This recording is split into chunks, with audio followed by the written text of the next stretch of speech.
જય માતાજી। કરવા ચોથનું વ્રત।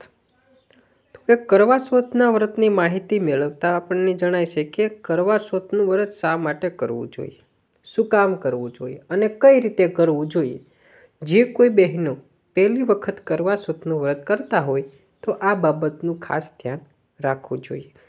સામાન્ય રીતે આપણે વાત કરીએ તો કરવા ચોથનું વ્રત પતિના લાંબી આયુષ્ય માટે કરવામાં આવે છે। આ વ્રત કરવાથી પતિની લાંબી આયુષ્ય વધે છે એવું માનવામાં આવે છે। સનાતન ધર્મમાં કારતક માસને ઈચ્છાઓની પૂર્તિનો મહિનો માનવામાં આવે છે। ઈચ્છાઓ પૂર્તિ કરવામાં આવે છે। કારતક મહિનો એવો છે કે આપણી ઈચ્છાઓ પૂર્ણ થાય છે, કારણ કે આ મહિનામાં જીવન સંબંધિત કોઈ પણ કાર્ય કરો તો તેની ઈચ્છા પૂર્ણ કરવામાં આવે છે। આ પવિત્ર માસમાં મહિલાઓ અખંડ સૌભાગ્યનું વરદાન આપવામાં આવતું હોય છે। કરવા ચોથનું વ્રત પણ આ એવું જ છે જે આ વર્ષ આપણે 2025માં આવે છે। પરિણીતી મહિલાઓ દ્વારા આ વ્રત રાખવાના ઘણા નિયમો જણાવવામાં આવ્યા છે, જેનું પાલન કરવાથી જ આ વ્રત સાથે જોડાયેલા શુભ ફળ પ્રાપ્ત થાય છે। એવામાં જો તમે પહેલીવાર આ વ્રત રાખતા હો તો તમારે આ નીચે જણાવવું એ પ્રમાણે કરવા ચોથને સંબંધિત મહત્વપૂર્ણ બાબતો છે, જે તમે ધ્યાનથી સાંભળજો। પહેલું, કરવા ચોથનું વ્રત સૂર્યોદયથી ચંદ્રોદય સુધી રાખવામાં આવે છે।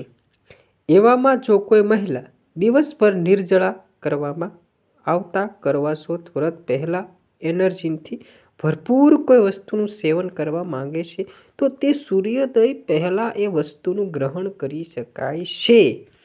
જ્યારે કરવા ચોથ વ્રત તમે રહેવા માંડો એટલે કે સૂર્યનો ઉદય થયા પહેલાં તમારે જે કંઈ ખાવું હોય તે ધરવા હેઠ ખાઈ લઈ અને પછી કરવા ચોથનું સૂર્યોદય ઉગે પછી કરવા ચોથનું વ્રત ચાલુ થાય। નિર્જળી એટલે કે આખો દિવસ તમારે પાણી પણ નહીં પીવાનું, સૂર્ય અસ્ત થયા સુધી ચાંદામામાં દેખાય ત્યાં સુધી પાણી પણ નહીં ગ્રહણ કરવાનું।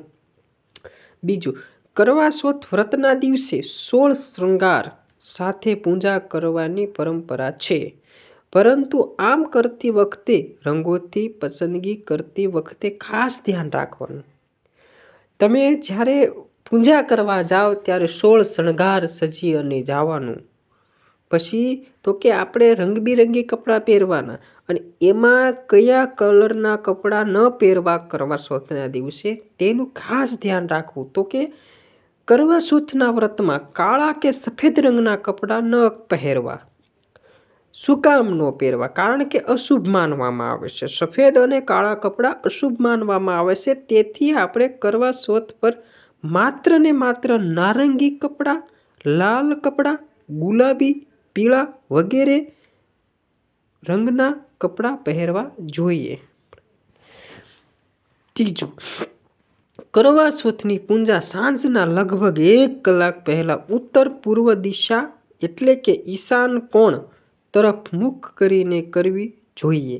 આ પછી ચંદ્રોદય સમયે તેની પૂજા કરતી વખતે અર્ઘ્ય ચડાવવું જોઈએ। તો કે આપણે પૂજા કરતી વખતે ઈશાન દિશામાં પૂજા કરવાની, પૂર્વ અને ઉત્તર દિશામાં જઈ અને પૂજા કરવી જોઈએ, તે બાબતનું ખાસ ધ્યાન રાખજો। ચોથું, આ વ્રત સાથે જોડાયેલી કથા કરવા ચોથનું વ્રત દિવસે પૂરું કરી અને તેની અથવા તો સામાન્ય રીતે પણ કરી શકાય છે।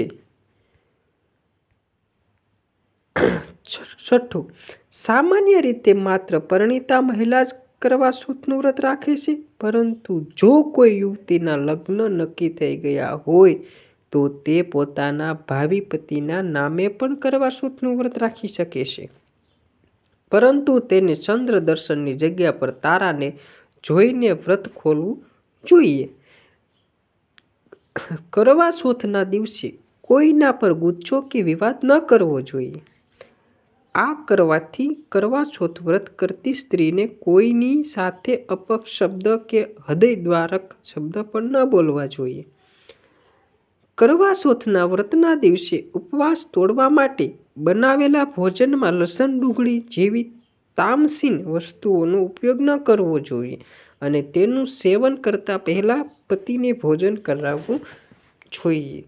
જ્યારે વ્રત તોડવાનું આવે ત્યારે પહેલા પતિને જમાડવાના, પછી જ પોતાને ભોજન લેવાનું.